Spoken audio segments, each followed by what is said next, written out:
Hello everyone. इस video का topic है rise of liquid in capillary, जिसको हम एसेंट फार्मूला भी कहते हैं।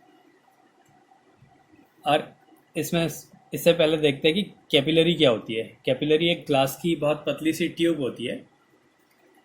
एक ग्लास की पतली सी ट्यूब होती है। It is a narrow tube of glass.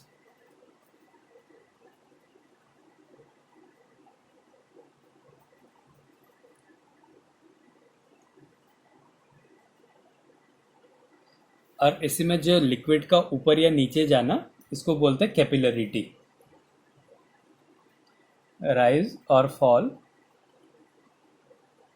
Of liquid in capillary is called capillarity.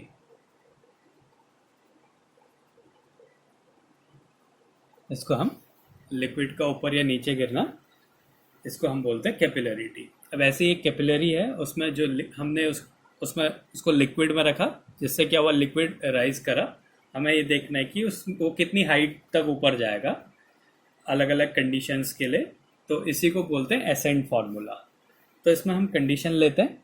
अब ये टॉपिक देखते हैं, एसेंट फार्मूला।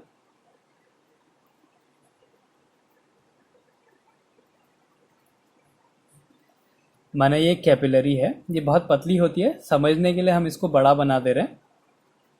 ये कैपिलरी है, इसमें लिक्विड है। तो लिक्विड क्या होता है, वो ज़्यादा से ज़्यादा जो है इस ग्लास की सरफेस से कांटेक्ट में रहेगा।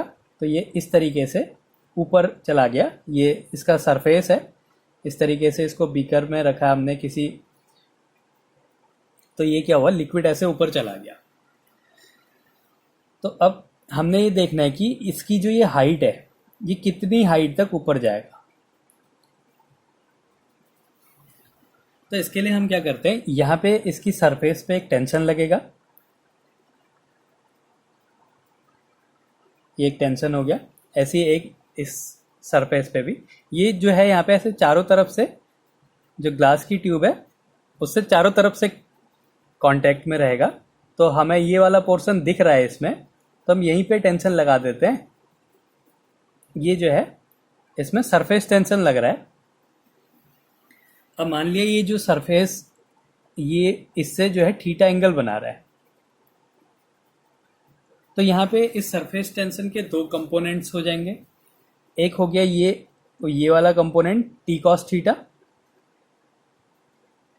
एक ये वाला कंपोनेंट हो जाएगा टी साइन थीटा। ऐसे ही यहाँ पे भी टी कॉस थीटा और ये वाला हो जाएगा टी साइन थीटा। तो इस टेंशन के जो साइन वाले कंपोनेंट है वो एक दूसरे को कैंसिल कर देंगे, और कॉस वाले कंपोनेंट जो है ये काम करेंगे। तो जब एक लिक्विड जब ऊपर को जाता है, तो उसमें दो फोर्सेस लगेंगे। एक तो ये ऊपर की तरफ उसका टेंशन लग रहा है, टेंशन का कॉस कंपोनेंट, और दूसरा क्या है, इसका वेट mg जो है वो डाउनवर्ड डायरेक्शन में लगेगा। तो following forces acts on the liquid on capillary. Following forces acts on the liquid on capillary। कौन सा है, एक तो है अपवर्ड फोर्स जो ये लग रहा है, अपवर्ड फोर्स। अब ये अपवर्ड फोर्स कितना लग रहा है, ये कौन सा कंपोनेंट है, कॉस कंपोनेंट है, और वो क्या है, टी कॉस थीटा। ये इसके पूरे सरकमफेरेंस पे ये अपवर्ड फोर्स लगेगा, पूरे सरकमफेरेंस पे, क्योंकि ये ग्लास की ट्यूब है, सिलेंड्रिकल ट्यूब है। तो उसमें एक पूरे सरकमफेरेंस पे जो है ये टी कॉस थीटा लग रहा होगा। तो जो ये अपवर्ड फोर्स हो गया, ये हो गया 2 पाई। इसकी रेडियस अगर हम आर ले लें, तो ये अगर आर है इसकी रेडियस, तो ये हो गया 2 पाई आर। ये तो हो गया सरकमफेरेंस, और कौन सा कंपोनेंट है, T cos theta. T cos theta यहाँ पे हमने दो ही पॉइंट पे लिया, इसलिए टू टी कॉस थीटा हो रहा है। ये जो टी कॉस थीटा है ये पूरे सरकमफेरेंस में होगा, इसलिए जो टोटल फोर्स है अपवर्ड फोर्स वो हो गया 2 पाई आर टी कॉस थीटा। ऐसे ही एक दूसरा फोर्स लगेगा डाउनवर्ड फोर्स,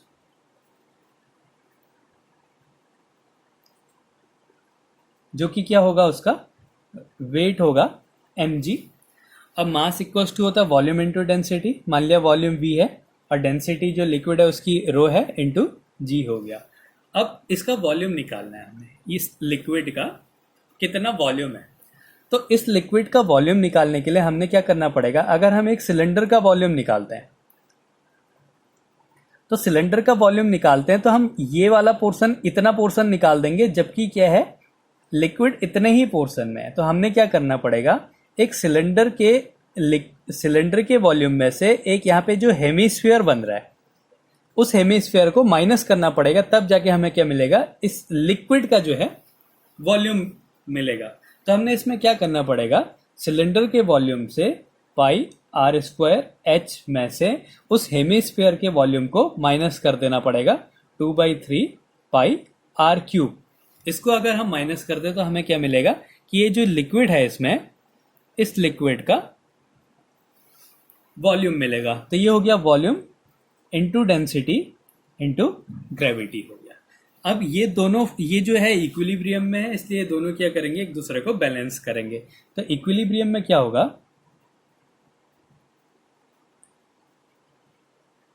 ये जो 2πr/t cos थीटा है ये किसके इक्वल होगा, इस जो डाउनवर्ड फोर्स है उसके इक्वल होगा πr² h minus 2/3 pi r cube rho g. अब क्या करते हैं, इसको थोड़ा सा सॉल्व कर देते हैं। तो ये हो गया 2πr/t cos theta equals to, यहाँ से πr² कॉमन आ जा रहा है, बचा h minus 2/3 r into rho g. अब क्या है कि इसकी हाइट के कंपैरिजन में जो ये रेडियस है ये भी r है और ये वाली रेडियस भी r होगी। तो इसके हाइट के कंपैरिजन में जो ये रेडियस है ये बहुत छोटी है, इसलिए हम क्या करेंगे, इस रेडियस को नेग्लेक्ट कर देंगे। तो हाइट ये बहुत छोटा है, इसलिए h माइनस अगर हम 2/3 r कर रहे हैं तो वो लगभग h के बराबर आएगा, इसलिए हम इसको नेग्लेक्ट कर देंगे और ये पाई से पाई कैंसिल हो जाएगा, एक r से एक r कैंसिल हो जाएगा। तो यहाँ पे बचेगा 2t cos theta equals to, एक r बच रहा है यहाँ पे, r h रो g बचेगा।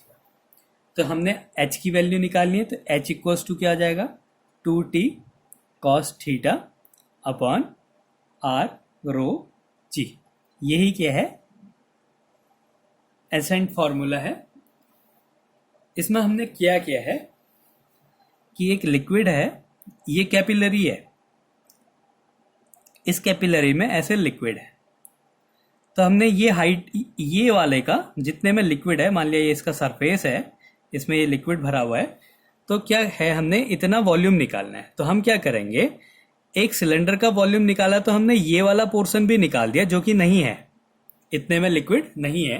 तो हमने क्या करा, इस सिलेंडर के वॉल्यूम से जो यहाँ पे एक हेमीस्फीयर बनेगा ऐसे, इस हेमीस्फीयर को अगर हम माइनस करते हैं तो सिलेंडर का, अगर इस कैपिलरी की भी जो रेडियस है वो r है और इसकी भी रेडियस r ही होगी।